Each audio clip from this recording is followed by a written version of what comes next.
What's up guys? It's me, March again! So today nga guys, ay ibang bata ulit yung kasama ko. And yes guys, madami talaga akong pinsan. And every time nga na pumupunta sila dito sa city, ay talagang ipinapasyal ko sila sa Robinsons. Kasi nga guys, ay madalang lang silang pumupunta dito. And kahit na malapit, syempre may pinagkakabalahan din yung mga magulang nila. Etong bata nga na to ay malapit talaga siya sa akin kasi nung baby siya, ilang buwan din namin siyang nilagaan ng mama ko.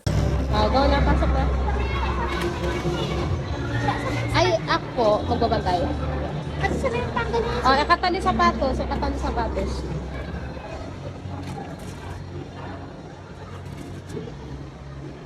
Sinama ko nga rin pala yung aking kapatid na si Mariel kasi nga at that time, weekend, so wala silang pasok. Etong aking pinsan nga ni si Simon, ang kanyang dialect ay Ifugao, kaya naman hindi talaga sila magkaintindihan ng aking kapatid na si Mariel, pero kahit nga ganon ay nagkakaintindihan naman sila through actions. Hindi na nga rin naturuan ng aking mamang aking kapatid kasi nga lagi naman siyang nasa trabaho, ay yung tatay ko ay Tagalog din. Ako naman tsaka yung ate ko ay hindi rin kami naturuan ng aking mama, pero dahil nga Ifugao yung aking lola, lolo, uncle at tita, and dahil lagi namin silang nakakasama, growing up ay natutunan na din namin mag-Ifugao and even na rin ng Ilocano.